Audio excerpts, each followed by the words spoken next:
Good evening. Notwithstanding the fact that I'm a bit of a techie problem person, I'm very glad that you're all here. And for those of you who are online, I can't yet see who you are, but I'm glad you're here as well.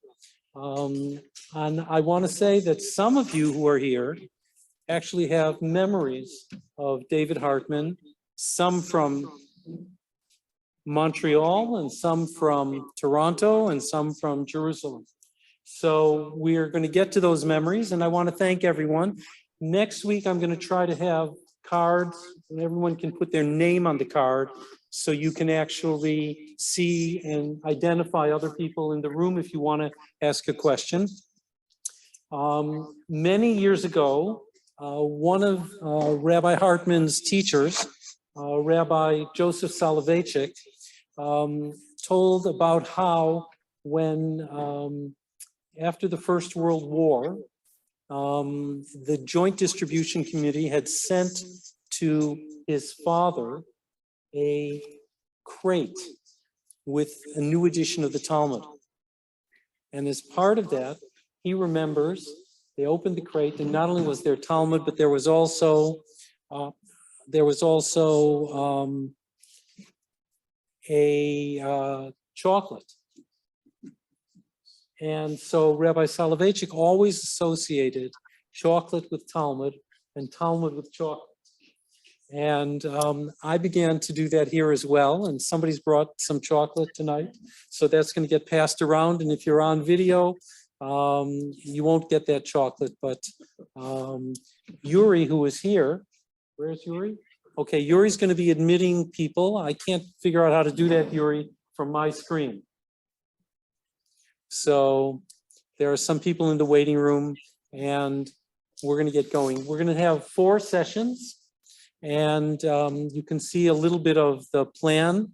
Tonight we're going to be talking actually about David Hartman's biography, as well as Maimonides. We're not going to do the third part about Diaspora and Israel. That'll come, I think, next week. So I'm ready to go, if you are. And all I have to do is make sure that this will go to the next thing. David is born in Brownsville. Brownsville was one of the hubs of Brooklyn, the Brooklyn. It was, as you can see from the top, like a busy area. And you can see from the bottom, it was indeed a place of Jewish food. His parents had come from Israel, and his father, he would often talk about how his father was financially stressed. And yet, in this family of 6 children, as he liked to say, 4 of the boys became rabbis, and 2 of the girls married rabbis, which in those days was also like becoming a rabbi for a woman. I'm going to let David introduce himself to us and give you a little flavor. This is a speech that he gave at a UJA function, and he's going to talk about a little bit about his childhood and about some of the experiences that led him to where he is. And the reason I want to begin with that is I want you to really see David. Now, I should say that we do not have videos, unless they somehow can be discovered, of David from his years in Montreal. So everything that we have is more, this is, I think, one of the most recent. It's like 93 or something. So you'll get him in sort of as a mature person, but you won't get him in his youth. And he always carried himself with passion, as we'll see. But I can only imagine if he was such a tiger when he was older and more mature, what he must have been like when he was young. Let me just tell you that I was privileged to first come into contact with David in 1987, in the spring of 87, and I remained connected to David and to the Hartman Institute through his life and then remain connected to the Hartman Institute. But let's see what we can do here. Okay, here we go, I hope.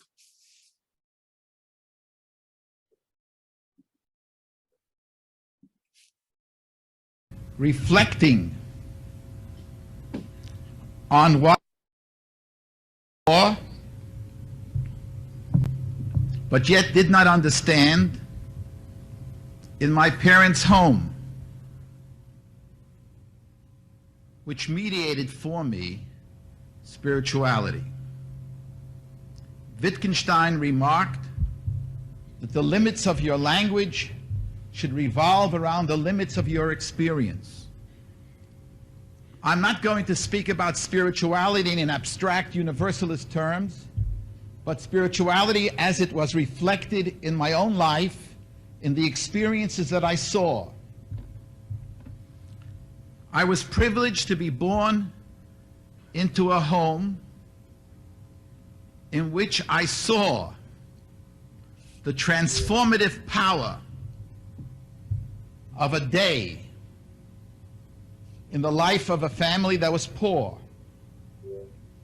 I recall my father, who was a poor customer peddler, and many times during the week when I would have to ask him, "Pa, can I have some money for ice cream," or things of that nature, in which often he had to say no because never he didn't have. And always feeling himself a failure economically. And yet when Shabbat came, when the Sabbath came, I saw how the man with the hoe was transformed. How poverty did not define his own sense of dignity. I saw how after sunset he changed his clothes and we sat at the table and my mother would always serve him the head of the fish so that he should feel he's the head of the family. And he would sing his Shabbos song. And I, as a child, had very little patience for all the melodies that he heard from his father, who heard it from his father. And the thing I learned, that my father's greatest gift to me was his ability to be irrelevant in my life as a child. He had the ability to sing his song, if I understood it or not. And when I'd say, "Pa, could you hurry it up a little bit? My girlfriend is waiting," he would say, "David, die besitzen du, bis ich will finishen alle meine Gunim." You will be here until I finish all my songs, because that's how my father did it, and that's how I do it. And you're going to have to learn to sit patiently at a meal, quietly, without having your rushed teenage agenda. He didn't use that language, but in a sense, he used a different language. Now the dignity of not being frightened to be irrelevant, that's a profound sense of dignity. The ability to be yourself without measuring yourself by the sense of how young people are going to respond to you. And I asked myself as I began to grow older, what gave this customer peddler this ability to suddenly see himself in totally different spirit, in a different sense of identity? How did this poor, impoverished family that often didn't have chali for Shabbos, and we used to be dispossessed, sometimes because we couldn't afford to pay the rent, and my father would move us in Brownsville from place to place so he could take us out of the concrete jungle, and we go to the Catskills for the summertime, and then, because then he didn't have to pay rent. How did, as Edwin Markham remarked, to what avail do you build worlds if the builder doesn't grow as well? What gave this family and this person the ability to sing, the ability to study, the ability not to define himself purely by the check he would bring home at the end of the week? How did he transform himself from economic man to spiritual man? What gave him that power, and what gave my mother the power to keep the family within the tradition? Because I remember when the family came from Jerusalem because of poverty in 1929. My father was born in the Old City, my mother was born in Tzfat. And when he came here, his brothers told him, Shalom, you should know this is America. If you don't work, you don't eat. And therefore forget about the notion of Shabbat. Forget about all those traditions that you had in the old country. Here, 7 days shalt thou labor. And my mother said, Shalom, the soul that we had when we lived in Jerusalem is going to be the soul that we're going to have here. And this is how we're going to bring up the family. And my mother, thank God, had the influence. And if we reflect on what they did, not on what they thought about, on the living tradition that grew in their lives, let me see if I could in some way share with you, in capsule form, what this spirituality was about. The Sabbath is the mediative principle for spirituality in the Judaic tradition as it comes out of the biblical framework. 6 days shalt thou labor, Sheshet Yamim ta'avod, V'yom hashvi Shabbat l'Adonai Elohecha, and the 7th day shall be a Sabbath to the Lord your God, because in 6 days I created the world, and the 7th day I rested. And the rabbinic tradition interestingly says that 6 days shalt thou labor, that this is also a mitzvah. It's not only a mitzvah or a commandment to observe the Sabbath in terms of cessation of labor, but what you do during the 6 days is equally as well part of the spiritual dimension. Spirituality in the rabbinic tradition was not a day of retreat or withdrawal from the world or some way turning inward, but equally as well what you do during the 6 days defines your spirituality as well. So there's an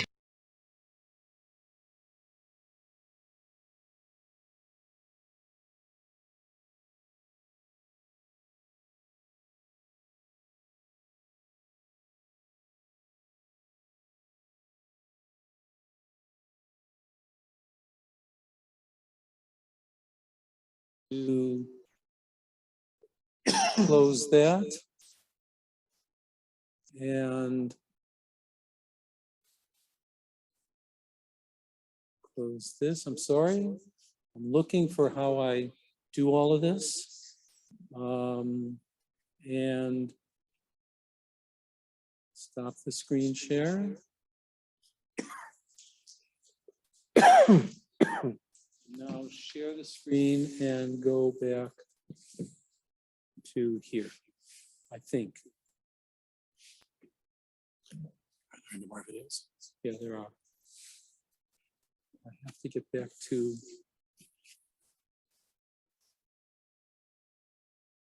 this. How do we get back?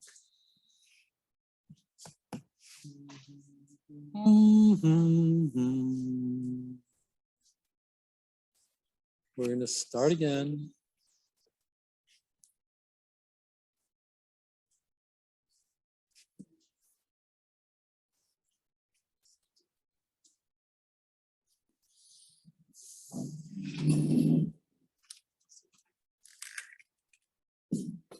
There we are.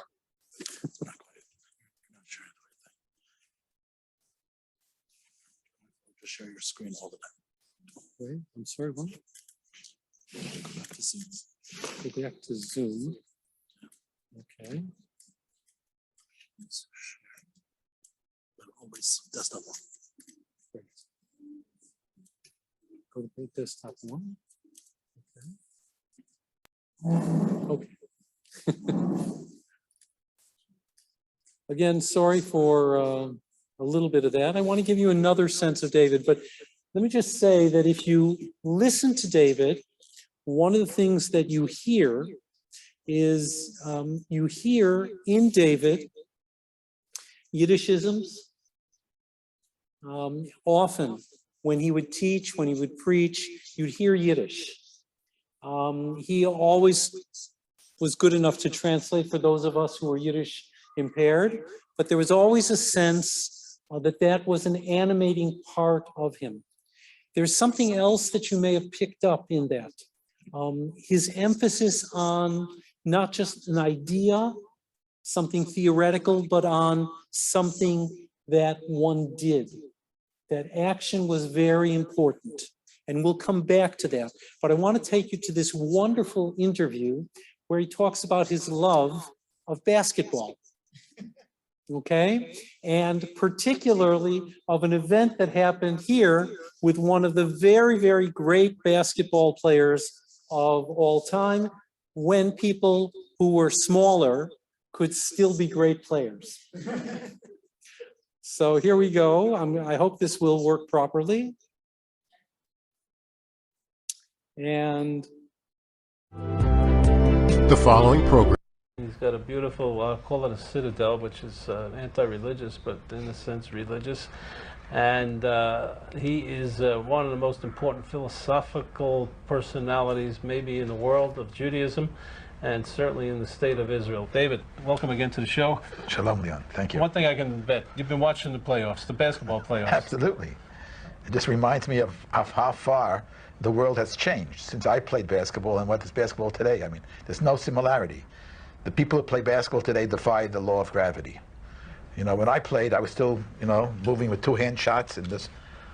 I can't just keep up with the speed. We got to explain to our audience for the first time, our last tape, the Hartman tape 2, David was a great ball player, and in fact, he opposed Bob Cousy. I was with him. I didn't oppose him. We played together. You played together with him, and you outscored him. That's right. And what did Cousy say? He's going to convert to Judaism after that? No, not exactly. He read it in Time magazine and just sent me a letter. I was shocked. I see a letter, then I see the signature from who it's from, Bob Cousy. And I just trembled as I opened up the letter, you know. And he says, David, he was very proud to hear of my role in Israel, et cetera, et cetera. And he says, by the way, I had a bad night that night. He doesn't want to sound like a jock, you know what I mean? But that's, so from then on, I put away my smicha, my ordination certificate, my PhD things, and I just walk around with Cousy's letter. Endorsement from Cousy. My grandchildren and children now look upon me with a different respect. You know, you're kibitzing around, I'm sure you did it, but I'm serious. The prominence of sports in the human being's life is so strong. Why is that, David? I think it reflects a certain type of spontaneous joy. It sort of gives expression to the aggressiveness of human beings, to the competitive instinct in human being, and yet no one suffers from it. So it's a very good sublimation for many of our energies. And it's an art form. I mean, today basketball is an art form. I mean, you see the way in which people can cooperate with each other. It's not a one-on-one game. It's where a team melds in cooperation with each other, and the type of moves and the type of, you know, each one helps the other one as they block the other guy in the drives and etc. And you see the quickness, the speed. This is a beautiful thing to see. All right, but that's basketball. But there are people who love boxing. There are people who love matadors. They bullfights. Yeah, but that stuff that's aggression. That's aggression. That's pure aggression. That's a sublimation for aggression. You know, they want to see blood.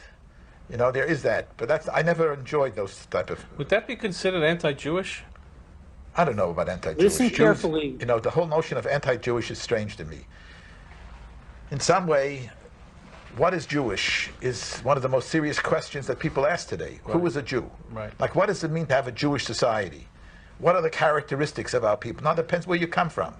Now, in Israel, the heroic impulse, the army person, the person who doesn't run, the person who has initiative in war, etc., was a new hero.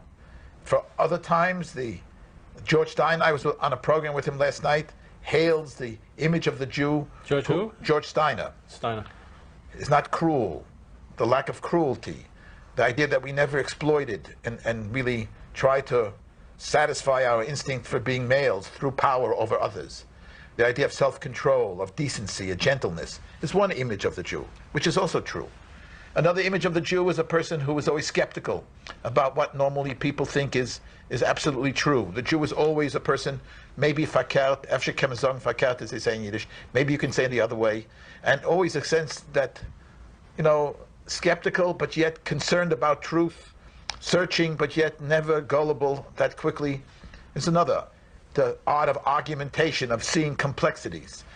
That's a Talmudic spirit of sort of doing justice to different points of view. But can't non-Jews do the same thing? Sure they can. But see, I never give these characteristics as uniquely Jewish. Right. To me, a Jew is a member of a family with a history and a tradition.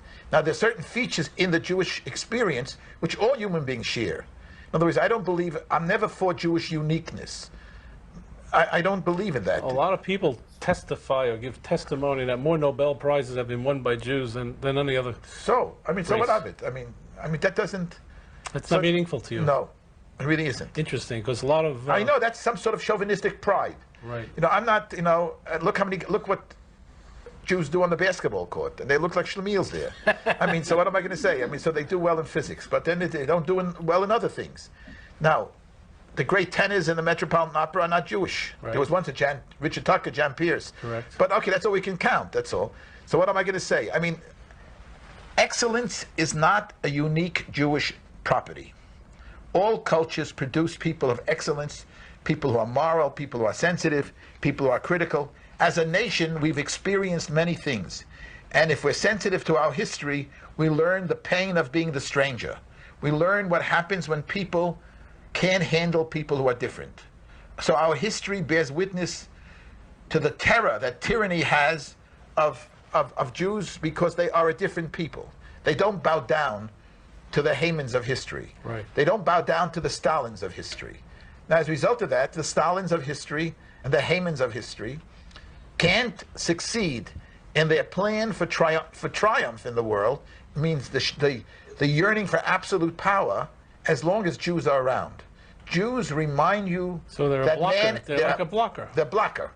Jews bear witness to the fact that man is not God and the state is not God. I can never tell you who God is. If you learn Maimonides, you could only say what God is not.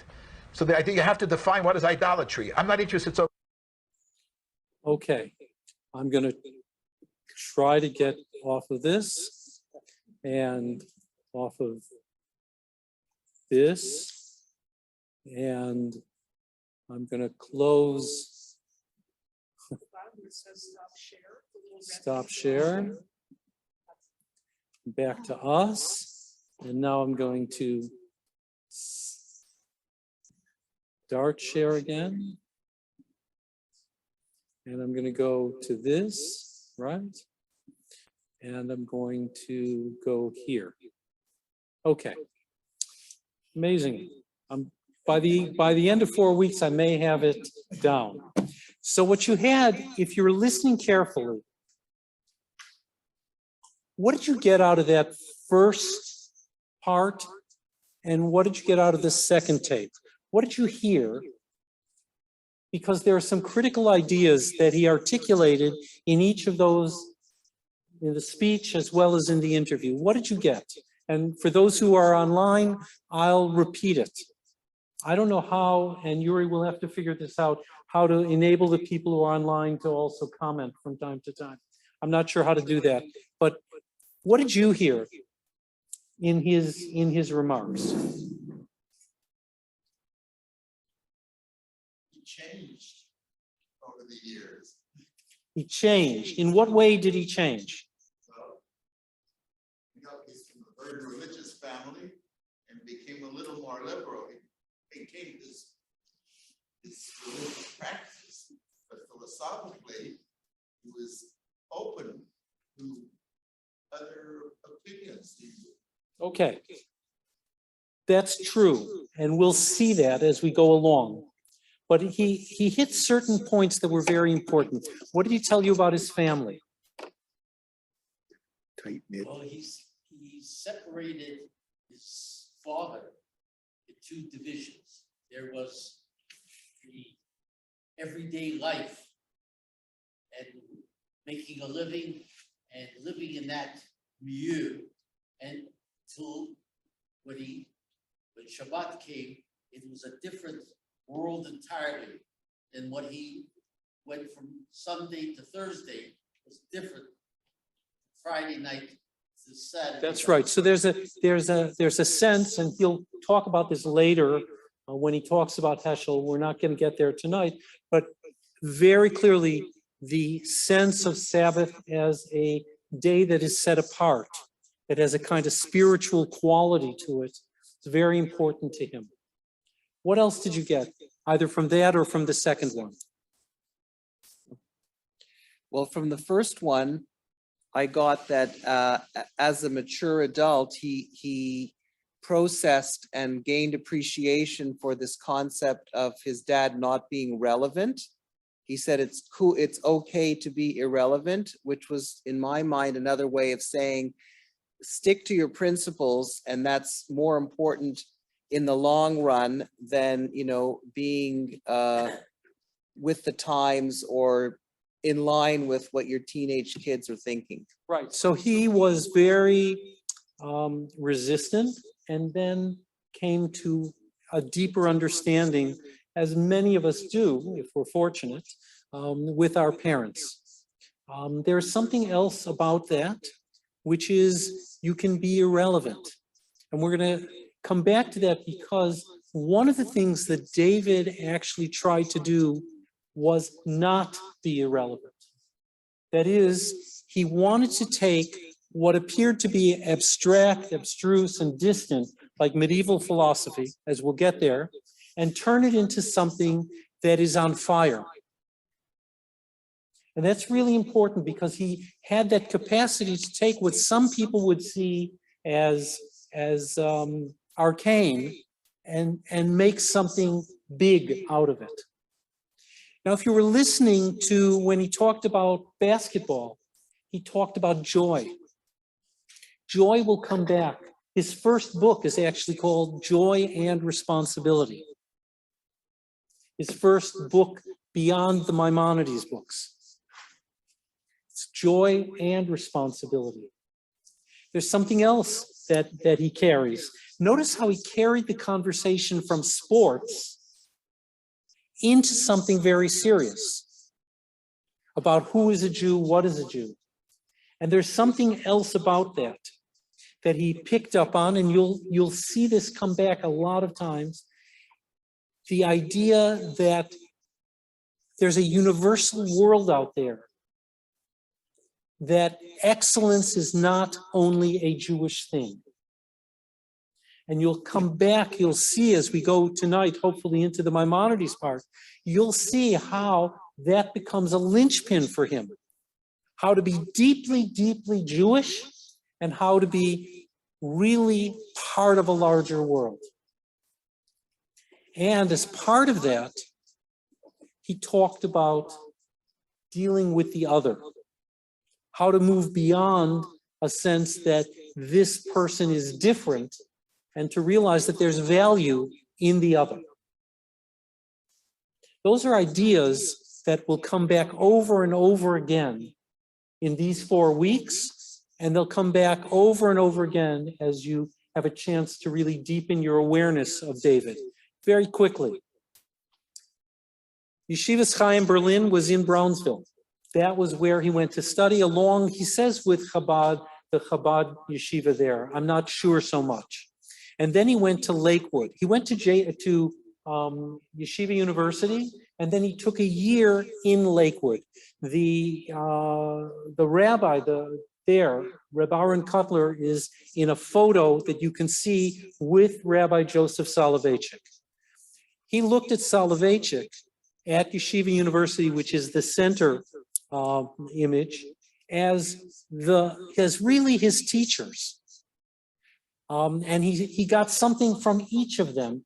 And that's a very important idea, because he had the capacity of learning from everyone. But he always looked at Soloveitchik as his primary teacher. And we'll see as we go along that for him, it was important to not only follow Soloveitchik, but also to interrogate Soloveitchik. I just want to give you a little touch of his experience in Lakewood.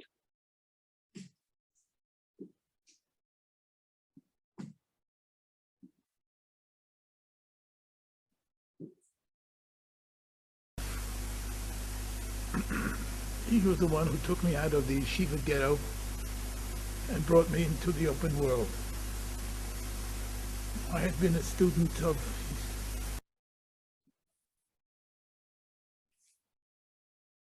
Nope. Did I do something? the Kollel of Lakewood. before I entered his class. I started with Yeshiva University, then I went to Lakewood to learn. And you know, the environment of Lakewood is a Lithuanian yeshiva.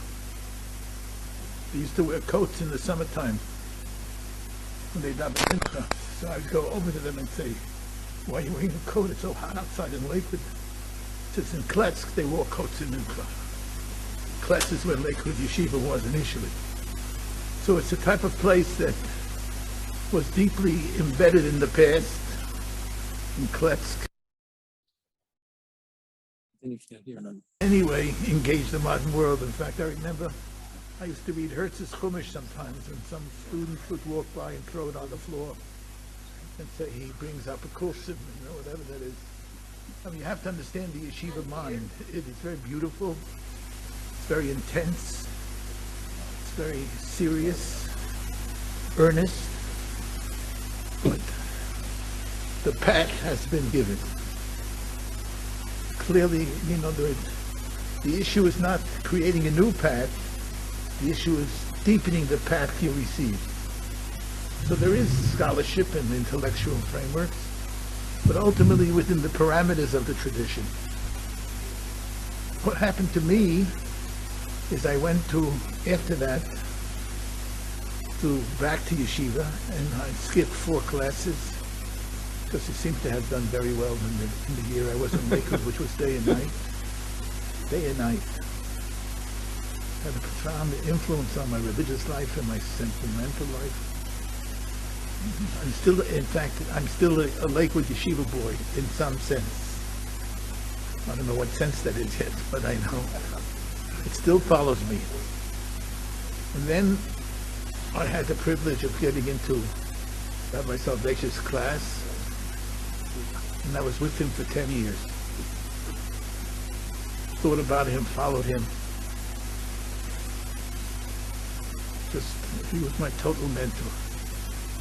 And he was the one who insisted that I do graduate work in philosophy. He told me, I don't want you to do it in Yeshiva University. In the yeshiva, I want you to go outside the yeshiva. Okay. I'm going back to, I don't know how I get out of that.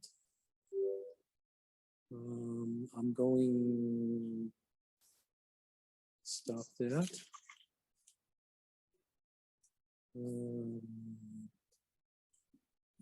I'm going to need, by the way, to connect my thing to, because I'm at half now. Okay, where is it? I'm going to stop sharing for a second, go here. It's in my briefcase, my case there. And I'm going to share screen and go here. Okay. So the image on the right is the Chaim Berlin Yeshiva before it burned down. And the image in the center is Yeshiva University, and that still remains, that building is still there, and really houses the yeshiva part of Yeshiva University. Notice his dates. He's ordained in 51. And then Rabbi Soloveitchik says, go to Fordham, go out of the universe, go out of yeshiva, get ideas beyond yeshiva. And he always talked about what he got from Robert Pollack. He served as a rabbi in a small congregation. Never hear much about it. And I'm not even able yet to get the specific name of the congregation. Not that there are so many congregations left in the Bronx. He marries Bobby, in 1957. He married Bobby twice. That is, he's a person of exceptional passion. It's hard to harness him. And they divorce, and then they remarry. Okay, and then they divorce again. Okay, so it's on a personal level. There's a lot going on there. There are 5 children that are born. Some of you know Danielle, who's now the head of Hartman. Some of you know Tova, who created the Shira Chadasha community. Some of you know Ranan, who is the head, who created the Ono College. But and who says in a very short video, he said, well, I'm a Hartman, of course I had to do something. And there is something that they feel about a sense of how to carry on something. But notice his admiration for what he got in Lakewood, even as he pokes fun of it and disagrees with it, he recognizes that there was something special that he got there.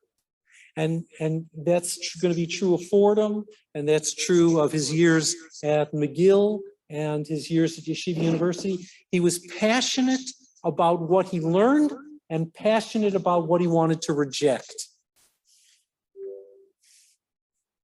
How do I get there? Ah. Come on. Okay, he goes to Montreal. He goes to the terrace. Young women are here to the congregation. What? It was in a house. It was actually a merger, as you can see from the name, of a lot of different small Orthodox shuls. He came and he brought some energy. People tell me they would walk for an hour on Shabbat to hear him because he would teach at Mincha. People told me how he created an atmosphere there. And it was an atmosphere that went beyond that congregation. It permeated the city. And he had a special quality that enabled him. I'm going to just get my thing so that I don't lose power. I have it for you. Rabbi. I did.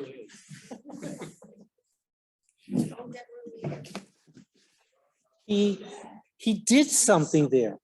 And it wasn't just, he found a way to talk to younger people. And you have to remember, when he comes to Montreal, he's 30 years old.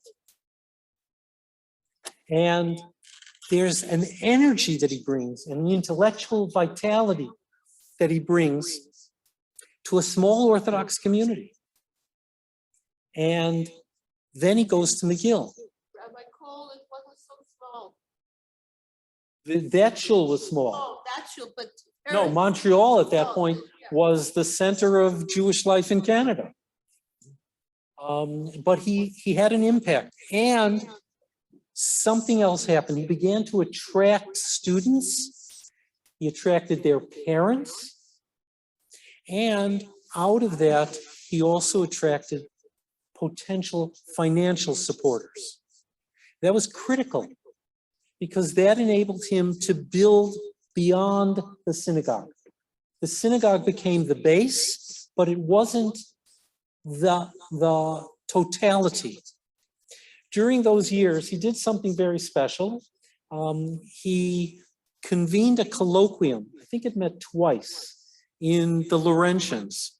He invited Eugene Borowitz, who was Reform, and Yitz Greenberg, who was Orthodox, and others who he invited. Emil Fackenheim from Toronto.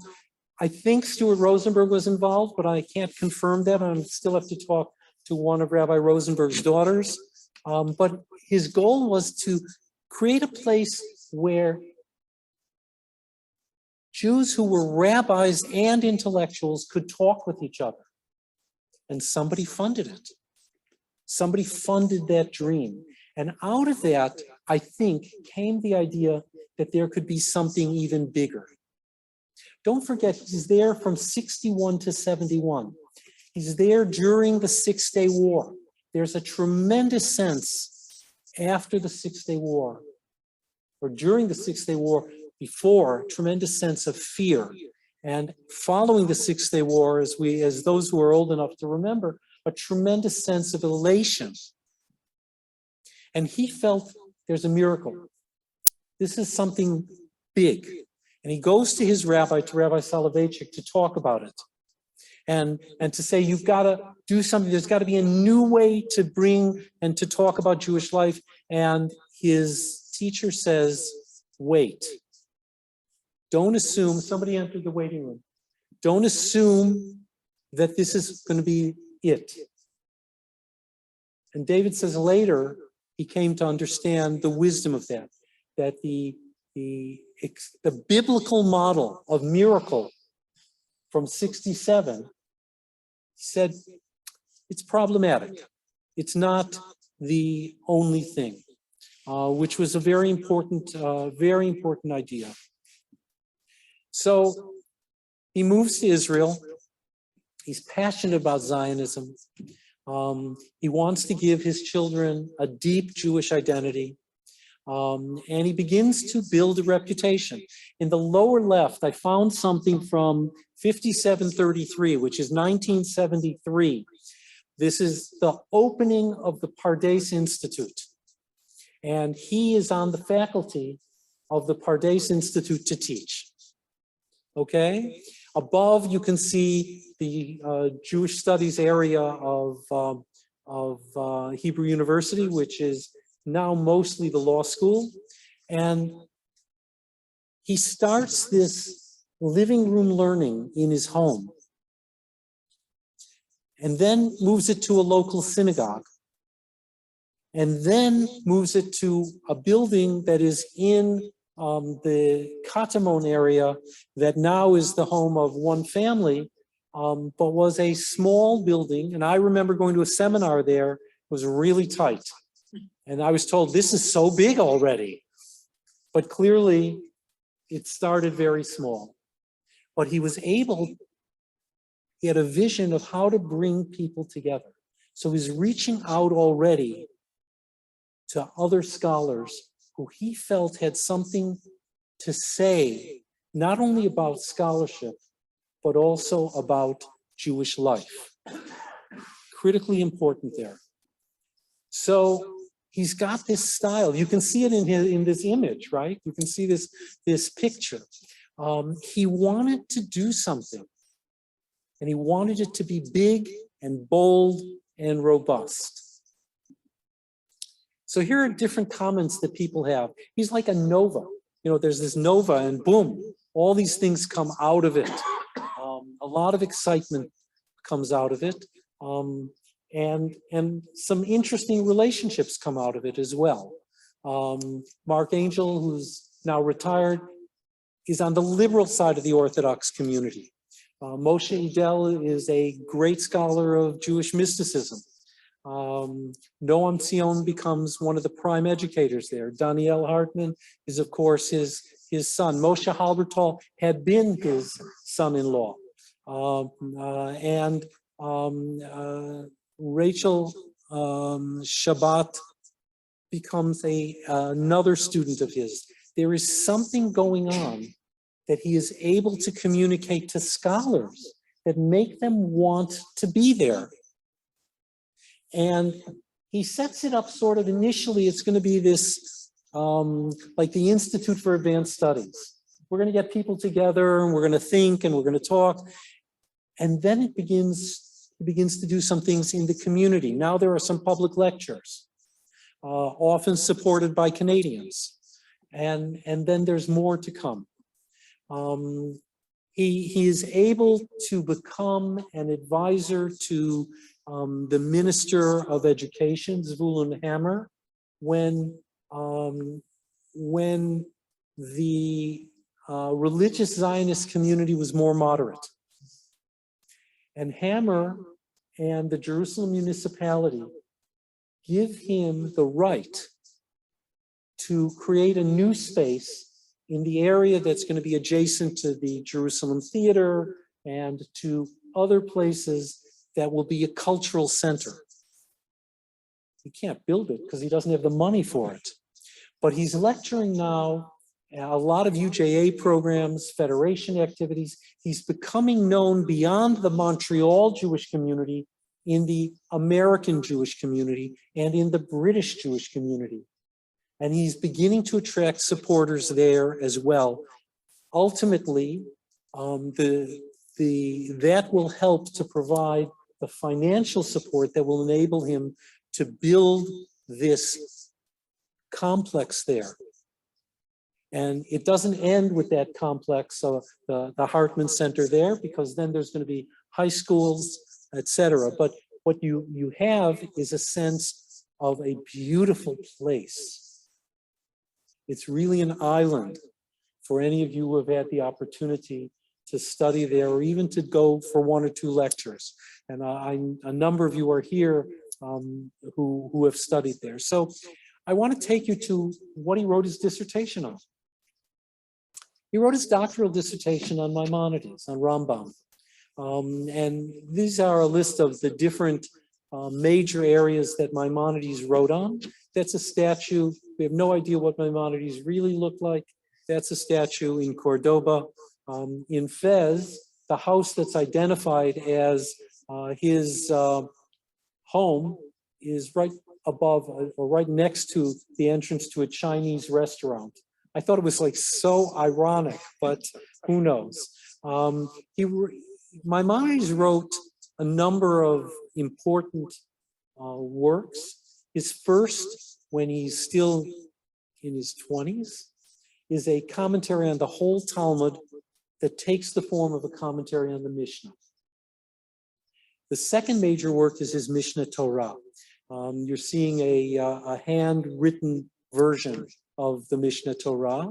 And the Mishnah Torah is significant because of 5 things, according to Isidore Twersky. First, its form of classification.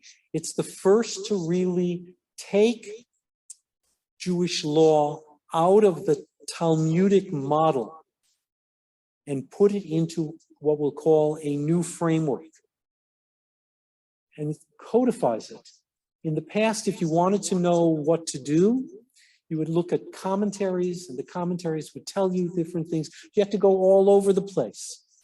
What he does is he puts it into an organized code. It's the first code of Jewish law. It's comprehensive. It deals with everything from creation to the Messianic era. It deals with sacrifice. There's no other code that comes afterwards that deals with what happens if the Messiah comes and you have to resume sacrifice. All of the right-wingers now who are trying to find a way to, what do they do if they rebuild the temple? They are all basing themselves on Maimonides. He chooses the language of the Mishnah. It's a beautiful Hebrew, and all through it, you find an integration of philosophy. His other major work, subsequent to that, is the Guide for the Perplexed. And here, it's because of what he writes here that a lot of Jewish scholars, both then and now, are uncertain about what did Maimonides really believe. Because in his introduction, he says that things are scattered around. I only want the truth to be glimpsed momentarily and then concealed. He uses as a model the idea that you're not supposed to teach the secrets of the chariot, which is generally understood as mystical matters, to more than one student. So the guide actually takes the form of a letter, a very long letter, to one student. But he's really concerned about making sure not to reveal too much. And that, of course, creates problems. People are not sure what did Maimonides really believe. And we have, in the modern world, 3 different approaches. Okay? Was he really a traditional Jew? I mean, and if he was a traditional Jew, the philosophical writings, they were just apologetics. And that's why Maimonides can be claimed by many traditional Jews. Then there are others who say no. He really was a secret philosopher. He was really a believer in all of Aristotelian philosophy except for one or two smaller points. And he believed that you had to conceal things. You had to conceal things in order to keep the community together. Or did he believe that you could really put it together and successfully integrate the two? What Hartman calls the way of integration. So here are the questions that people, as they try to understand Maimonides, they're asking all the time. What does he really want? Does he really believe in creation? Does he believe in eternal existence? Well, he says Aristotle can't prove this, therefore it seems like you could believe in creation. But on the other hand, he begins the Mishnah Torah by using Aristotelian proofs. So there's a whole question about what does Maimonides really believe? And David decides this is going to be his focus. Now you have to understand that Rabbi Soloveitchik was also a Maimonidean. So in many ways he's following the path that Soloveitchik already developed. So I don't know if you can really see it, but what he says here is, look, these are from Maimonides' Torah and the Philosophical Quest. I put the book up on an earlier screen, and you have handouts about this. Those of you who are online, the material was sent out, but I understand from Judy that it was hard to read it. So I'm not sure what we'll do about that. We'll try to find a better way to deal with that. But if you've got it in your hands, what I've done is reproduce the introduction and the end of 2 chapters for you. So what he wants to say at the beginning is, look, Maimonides is situated in a community. He's responding to a community. If you look here at these sections, you'll see community mentioned twice. Once in where it says God was revealed through the life history of the community. To separate from the community was to cut oneself off. And in the second column, he wrote legal responsa, answering the daily questions of a community. So what he wants to say is Maimonides is situated in a community that at the same time, he is also trying to do more. Now, I want you to understand that I believe that David Hartman thought he was Maimonides. I don't mean that exactly, but in the sense that he saw himself as being someone who is rooted in a community, someone who adheres to traditional halachic framework of how do you lead your life, and at the same time is trying to appeal to something universal and spiritual and intellectual. So in some ways, we're going to see that Maimonides is critical for him because everything he writes is an expansion of the ideas he has about Maimonides. Almost everything except the part about being in Israel. That is something that's de novo. But the other parts really come out of his sense of what Maimonides was trying to do, and in many ways, what David was reflecting that and trying to take it further.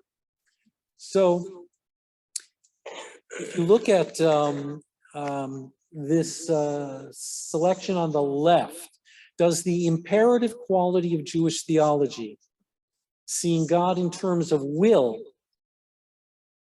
become altered when Maimonides enters the Greek philosophic understanding of God, mediated by the Islamic philosophers where what's important is not will, God who commands, God who creates, God who does, but wisdom, God who structures the world in a particular way. You can see the contrast between will and wisdom all through medieval Jewish philosophy. And what he's going to say is that Maimonides assigns importance to the laws of nature, but at the same time, he is situating himself within a tradition. In the second one, Maimonides' philosophy is significant only if one accepts that philosophy can be practiced within a tradition. Here, David is reflecting an idea by Alistair MacIntyre. MacIntyre, who is a Anglo-Catholic, who wrote us an exceptionally important book called After Virtue.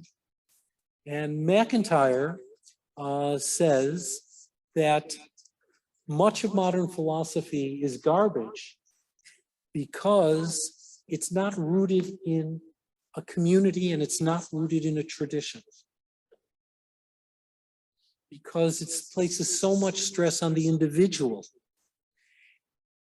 One of the first books that David had our group of rabbis read when we came for the very, very first Rabbinic Leadership Institute was After Virtue.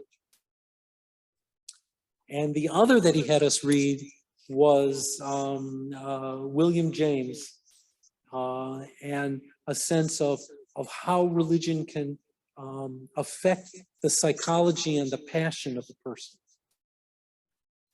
And those two books, I believe, were really important to him. He comes out of a tradition where he's been studying religious philosophy at Fordham and at McGill. And he brings some of these ideas to his own writing. So he's going to identify 4 different approaches. And he says you can meet the threat of different truths by ignoring them. Don't take them seriously. It doesn't matter. It's insignificant. It just keep it out of the academy. Keep it out of the place of study. Keep it out of where we live, but instead realize or just ignore it. And don't think you have to justify yourself. Don't think you have to explain it in another language. You can see this as you drive north on Bathurst. Okay? You can see this as you drive north on Bathurst. That was what he described in Lakewood. That's the way of insulation. There's a way of dualism where he says, yeah, now remember what I put up the modern philosophers. He talks about this before he talks about how modern Jewish historians of philosophy actually look at Maimonides. He is setting out a theoretical model. It's his theoretical model. You can see it. You can feel it. So he says there's a way of dualism. You can be orthopractic. You can follow the mitzvot. You can do what you want to do. Notice in the second column, the individual gives society his body as long as he is allowed to keep his mind. You don't have to integrate them. You can keep each of them as long as you don't disturb the well-being of the society. He comes to criticize some of modern orthodoxy for doing just this. That is, we can think modern thoughts, keep it over here, and we can do our mitzvot, keep it over here. You don't have to bring them together. And notice at the bottom, he gives lip service to the cognitive claims of his action system, even if it contradicts his personal truth system. Because he knows action doesn't define everyone. In fact, you can be someone who thinks freely. My teacher, David Weiss Halivni, was quoted saying, the people that I daven with, I can't talk with, and the people that I can talk with, I can't daven with. He's not the only one who said it, so it's not clear that it was only Halivni who said it, but that idea that you can have both of them. And of course, there's the way of rejection, right? Here's the chief rejecter here, Spinoza, that the individual says, forget it, I'm leaving. I reject this tradition. And David had a wonderful way at the Institute, at the Machon, of bringing philosophers who might have been really on the edge and bringing them back into some serious discussion about Jewish life. Hilary Putnam is a good example of that, but there were many others, that people who didn't write about Jewish stuff, that wasn't of interest to them. And he found a way to kind of bring them in and deepen them as Jews. Michael Walzer is another good example. And then he talks about the way of integration, okay, where you take both knowledge claims seriously. Religion grounded in revelation and traditional authority, and the human being grounded in reason. You don't have to say, that's okay. I got one too. I got a call during this as well. He says it doesn't have to be, they don't have to be in discord, because, and here's an idea that he develops. We need to get somebody in, Yuri. Okay, thank you. Can we as human beings, using our mind, using our rational approach, can we find a way to participate in that divine knowledge? When we find contradictions, what do? We don't have to doubt our own minds. We don't have to doubt our rational capacity. We don't have to doubt our own experiences. What we have to do is have a little bit of humility. And we also have to ask that the tradition in some way make itself intelligible. You had a question? Yeah, you said based on reason. Is it based on compassion? Is it based on compassion? Well, David had a reputation for being remarkably compassionate and remarkably intolerant. Okay, you could have a conflict with him where he reams you out on Wednesday. I mean, really, you feel like horrible. And he'd come up to you on Thursday morning and he'd hug you. It was like he had forgotten it completely, okay? Because he loves you. So yeah, passion plays a role and compassion plays a role. And trying to find this balance between tradition, reason, scripture. But he says something very important in that first column, where to understand is greater than to obey. He doesn't just want this model to be one of obedience. It's not submission, it's not Islam. What he wants is that we can trust God gave us the capacity to think. And because we have that capacity to think, we can have a different relationship to God.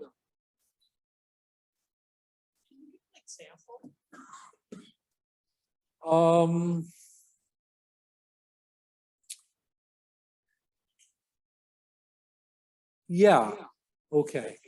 So this will come up later, but an example of this would be he pushes back against both Yeshayahu Leibovich and Eliezer Goldman and Yosef Ber Soloveitchik, who place a lot of emphasis on the Akedah and the idea that we must submit to God. That divine will is powerful.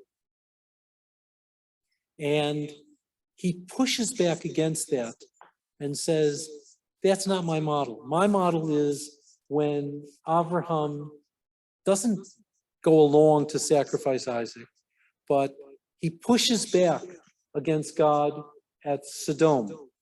And he says, wait a second, you've got a category, God, of justice.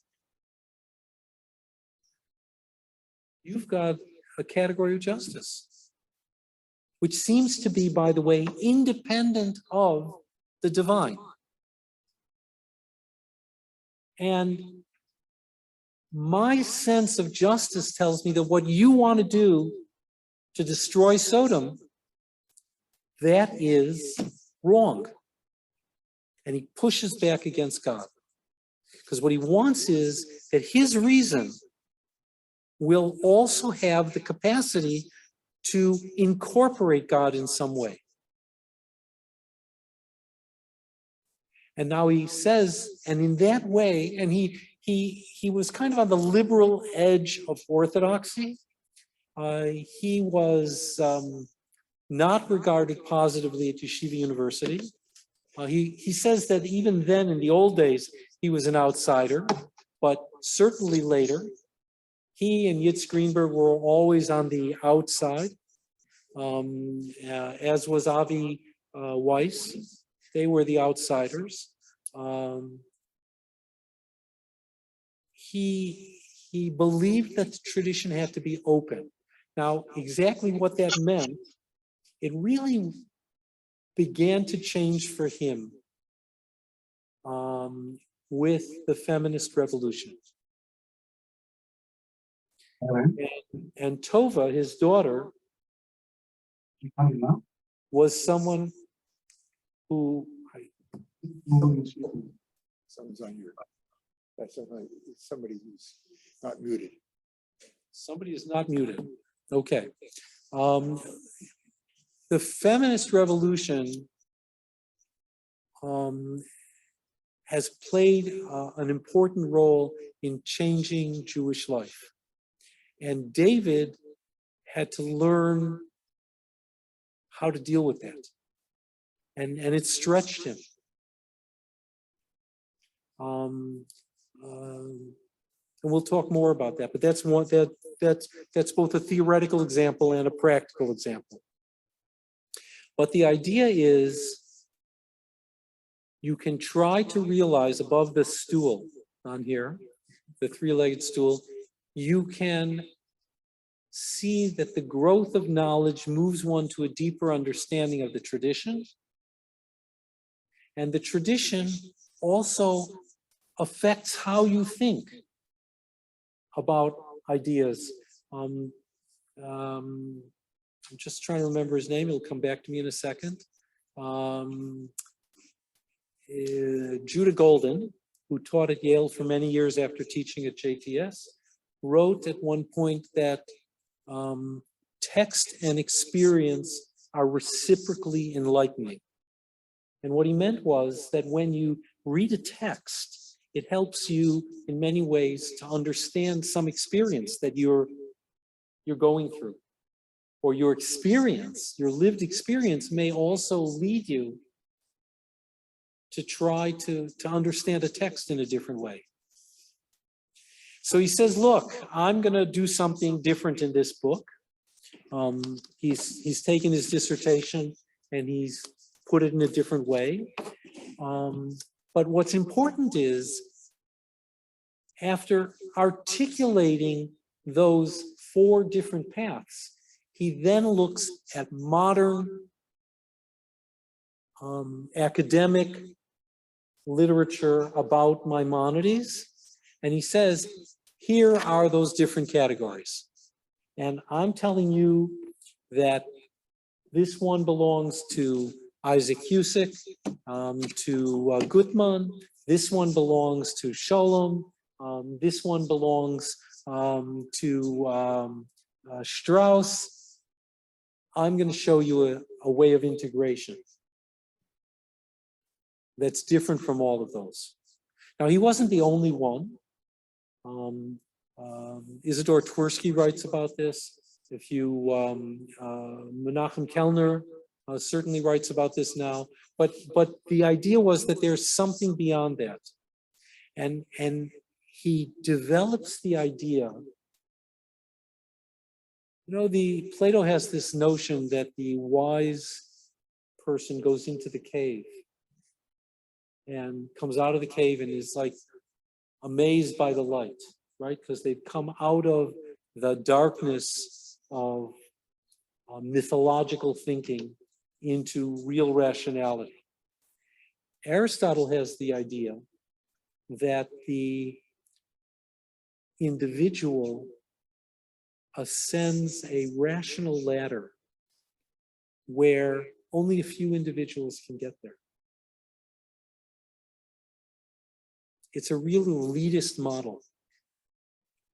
And what David wants to say is that the philosopher in Judaism climbs that structure and returns to the community as well. Doesn't abandon the community.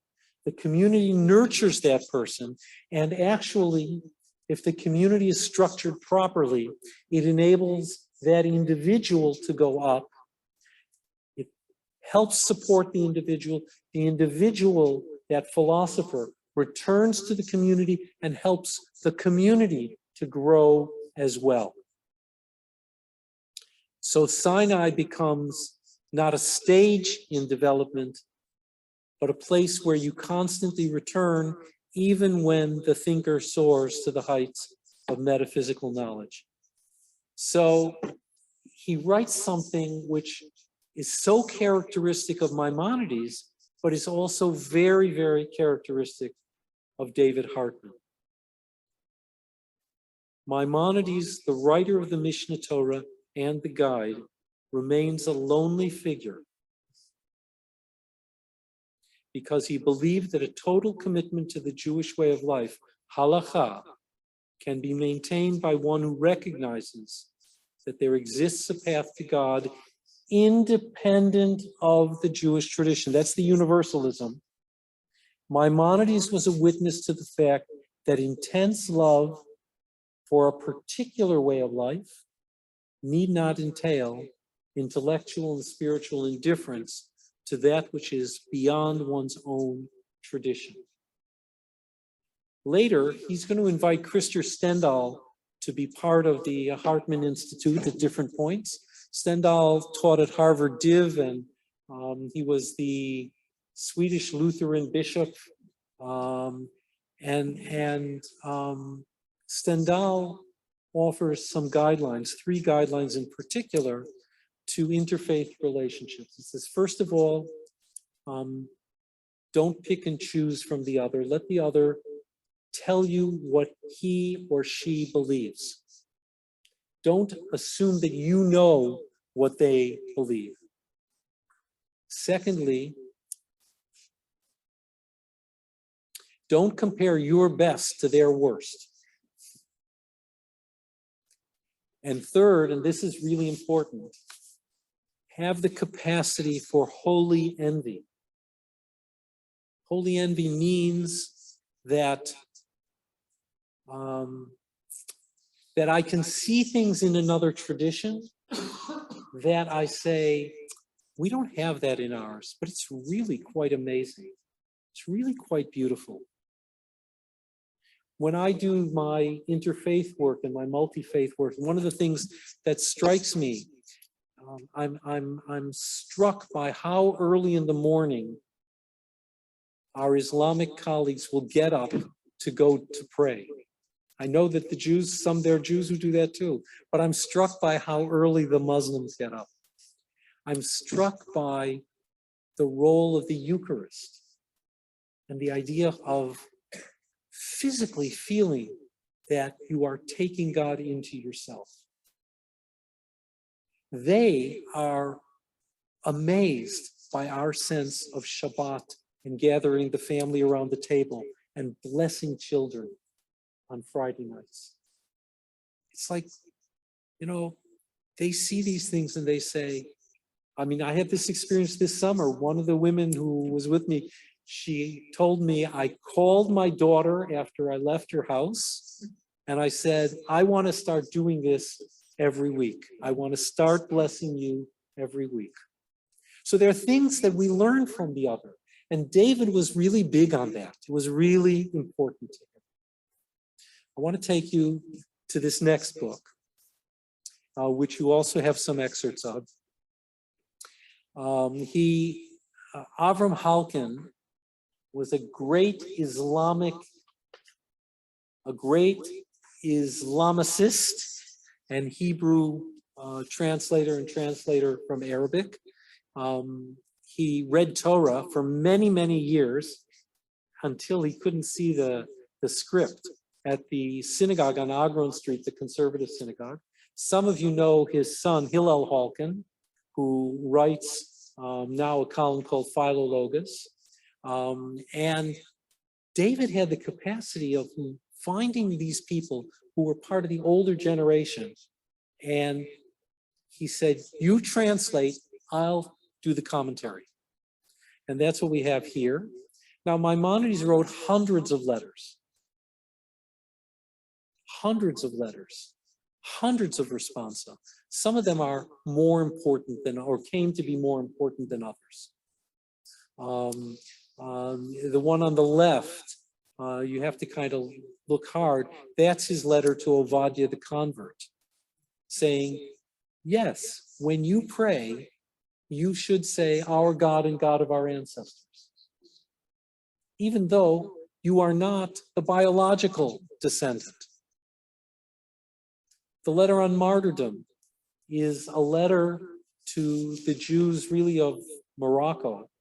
There wasn't Morocco yet, but to that community, saying, if they tell you they want to kill you unless you convert, then what you need to do is have the external, hold on to what you can internally. Don't think that you have to become a martyr, which was the model, by the way, in Northern Europe.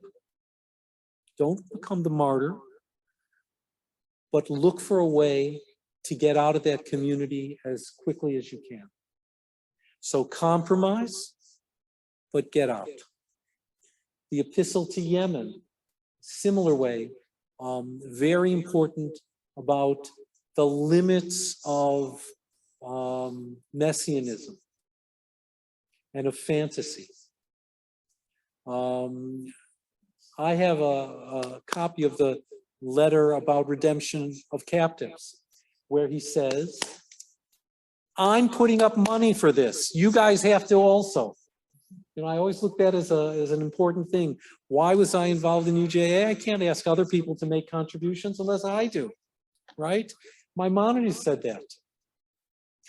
The treatise on resurrection, because he was criticized that he really didn't believe in resurrection. And he writes a letter that articulates in a very sophisticated way what he believes in that keeps him on this side of the line, but leaves open the possibility of being on the other side of the line. It's very clever. The letter to Ibn Tibbon, who was the translator of the guide, he wants to come and spend some time with Maimonides, and Rambam says, honest to God, I'm just too busy. I get up early, I go to attend the Sultan, I come back, I listen to the people, I barely have a chance to eat and breathe. Wrong thing. So there are all these letters that he writes. And here David takes something very important. Notice he says, even in the guide, Maimonides doesn't advocate an ivory tower existence, but tries to convince the reader to return to the community, the centrality of practice within the social context of Jewish society. You heard this because it came out a little bit in Maimonides in Torah and the Philosophical Quest. But here it comes out really big. The needs of the community were never far removed from Maimonides. He's a leader in everything he writes. It takes different forms depending on the questions that address to him, the need of the community.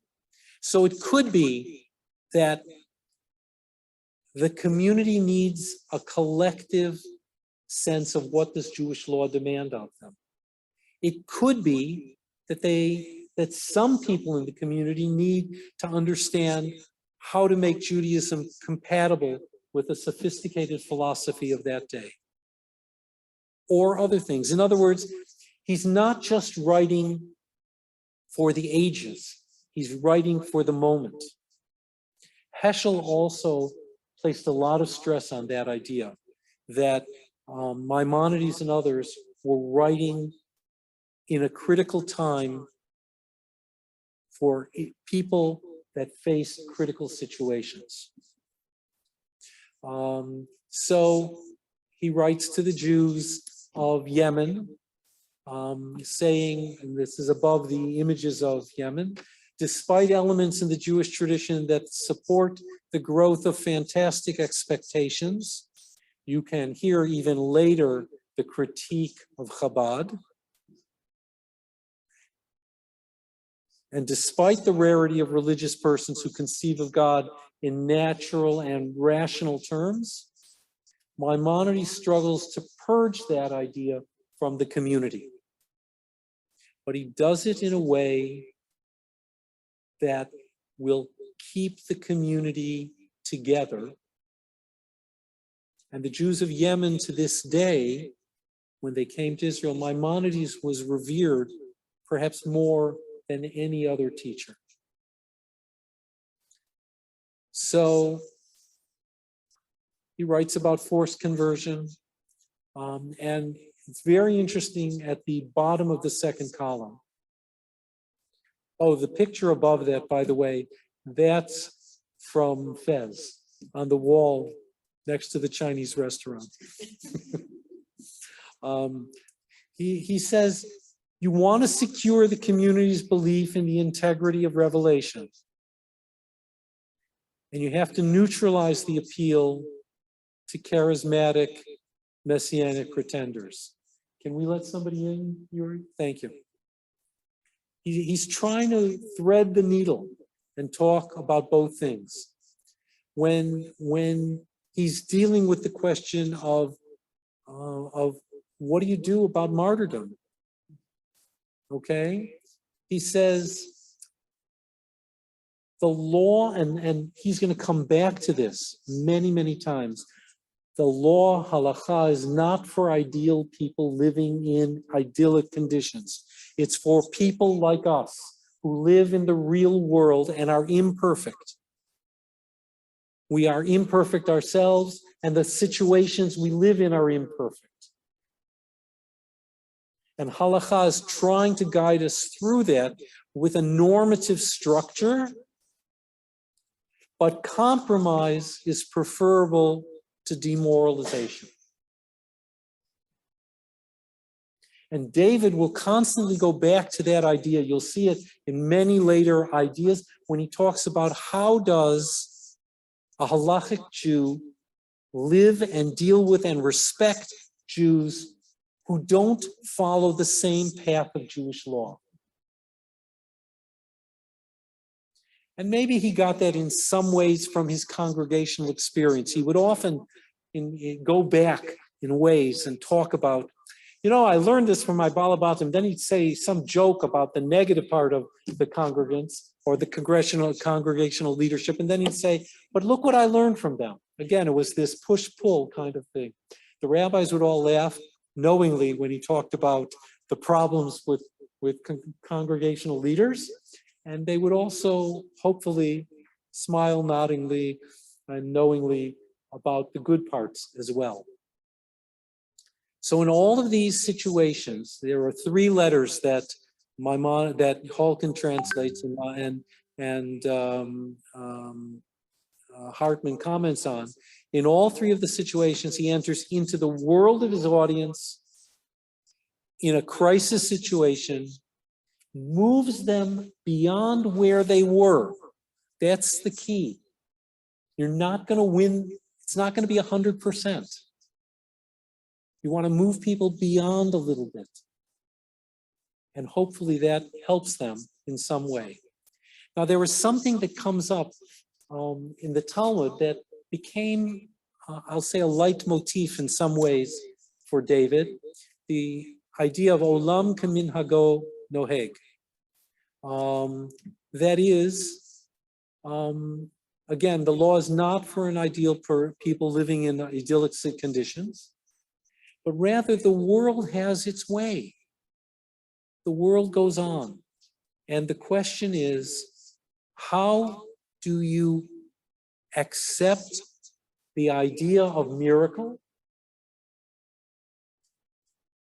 at the same time that the world conforms to its course? How can you accept that Israel is in some way, the modern state of Israel is in some way miraculous? Any of us who lived through, I don't know if anybody here is, yeah, there are some pre-1948 people here. You know, Jewish life was, demoralized after the Holocaust. Some of us remember pre-67. There's a sense of the miraculous, but at the same time, Israel has to work in a real world, has to govern, has to pick up the garbage, has to do all kinds of other things. And David was really good at trying to point to both aspects. He did feel that the miraculous part had gotten out of whack. Okay, but he also believed very much still that there was something remarkably special about the creation, about Israel and what it had become. And he saw that there could be distortions. This is going to come back again in his later writing, where he's writing not about Maimonides, but he's offering his own theology. You'll hear it as we go through this.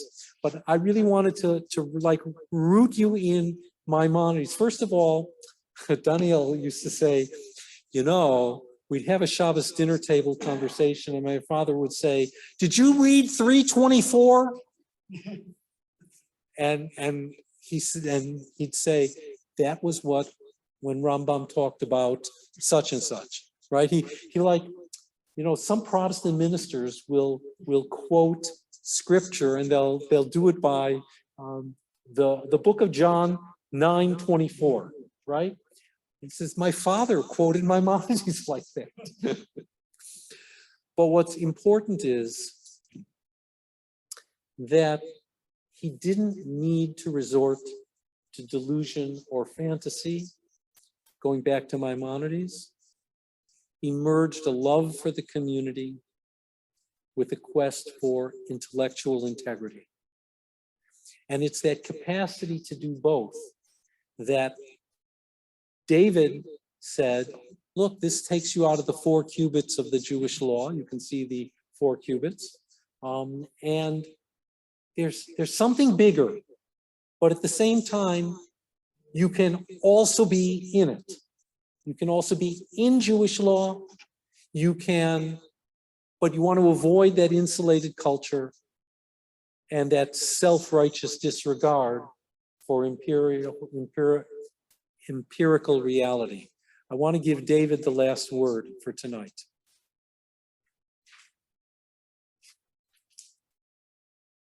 Survived because it allowed for interpretive boldness of the text. The word was not a frozen word. It was a word that was heard. And what's beautiful for me as a Jewish philosopher is I see the way Jews heard the word so differently in different generations.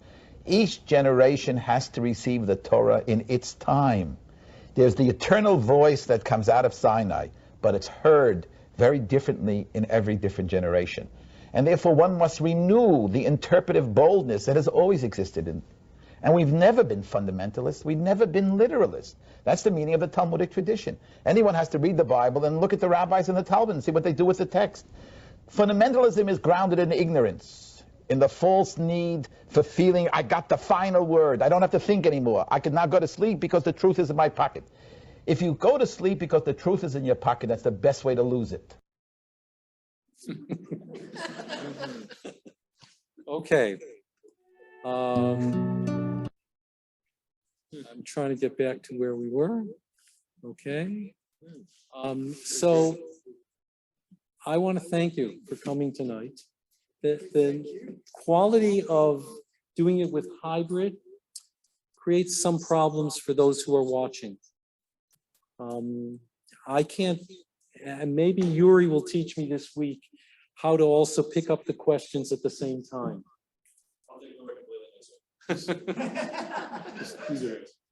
But what I wanted, I want to just say that these two books about Maimonides, and we're going to take a look at Joy and Responsibility next week.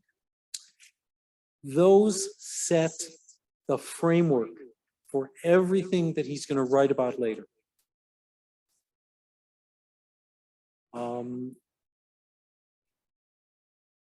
He does a lot of other things later.